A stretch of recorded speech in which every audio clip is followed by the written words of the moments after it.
നമസ്കാരം സുഹൃത്തുക്കളെ.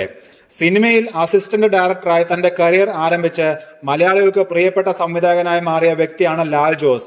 കമലിന്റെ അസിസ്റ്റന്റ് ഡയറക്ടറായിട്ടാണ് അദ്ദേഹം സിനിമാ ജീവിതം ആരംഭിച്ചത്.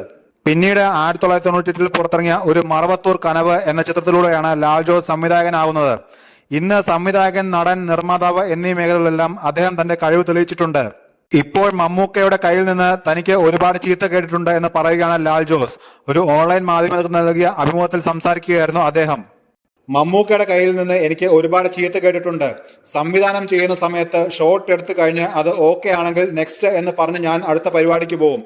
ഈ സീൻ ഓക്കെ ആണെന്ന് ഞാൻ പറയില്ല, അവരെ പ്രശംസിക്കുകയുമില്ല. അങ്ങനെ ഒരിക്കൽ ഞാൻ സീൻ കഴിഞ്ഞ് അടുത്ത സീൻ എടുക്കാൻ പോകാൻ ആഞ്ഞതും മമ്മൂക്ക എന്നെ വിളിച്ച്, നീ എന്ത് ദ്രോഹമാണ് ചെയ്യുന്നത്, നീ ആക്ടേഴ്സിനെ ഒട്ടും മതിക്കാത്ത ആളാണ് എന്ന് പറഞ്ഞ് ഒരുപാട് ചീത്ത കേട്ടു. അസോസിയേറ്റ് ആയിട്ട് വർക്ക് ചെയ്ത് പിന്നീട് ഡയറക്ടറായ എല്ലാവർക്കും ഈ പ്രശ്നമുണ്ട്. നമ്മൾ സമയത്തെക്കുറിച്ച് ഒരുപാട് ബോധമുള്ളവരാകും. സമയം കളയാൻ പറ്റില്ല. ഒരു ഷോട്ട് കഴിഞ്ഞാൽ അത് ഓക്കെ ആണെങ്കിൽ അതിൽ എന്താണ് പറയാനുള്ളത് എന്ന ചിന്തയാകും നമുക്ക് ഉണ്ടാവുക. എന്റെ മൈൻഡ് സെറ്റ് അങ്ങനെയായിരുന്നു. അതിനിടയിലാണ് മമ്മൂക്ക ഒരു ദിവസം വിളിച്ചിട്ട് സംസാരിച്ചത്, നീ ആക്ടർ ആയാൽ മാത്രമേ നിനക്ക് അത് മനസ്സിലാവുകയുള്ളൂ. നിന്റെ ഡയറക്ടർ എത്ര ചെറുതോ വലുതോ ആയിക്കോട്ടെ, പെർഫോം ചെയ്ത് കഴിഞ്ഞാൽ അയാൾ ഓക്കെ ആണ്, കൊള്ളാം എന്ന് പറയുന്നത് കേൾക്കാൻ ആഗ്രഹമുണ്ടാകും. ഒരു ആക്ടറിന് ആദ്യമായി കിട്ടുന്ന പ്രശംസയാണ് അത്. അതാണ് നീ നിഷേധിക്കുന്നത്. ഇത് വലിയ ക്രൂരതയാണ് എന്ന് പറഞ്ഞു.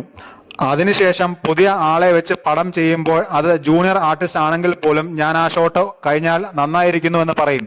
കാരണം ഞാൻ ക്യാമറയ്ക്ക് മുന്നിൽ പോയി നിന്നപ്പോൾ എനിക്ക് അത് വ്യക്തമായി മനസ്സിലായി. ഇയാൾക്ക് ഇഷ്ടമായോ, എന്താണ് ചിരിക്കാത്തത്, ഇനി ചെയ്തത് ഇഷ്ടമാകാത്തത് കൊണ്ടാണോ എന്നൊക്കെ ഞാൻ ചിന്തിക്കും. ആക്ടർ ആയതിനു ശേഷം എനിക്ക് മനസ്സിലായി. എന്നാൽ മമ്മൂക്ക ഇതിനെപ്പറ്റി ആദ്യമേ എനിക്ക് പറഞ്ഞു തന്നിരുന്നു, ലാൽ ജോസ് പറഞ്ഞു.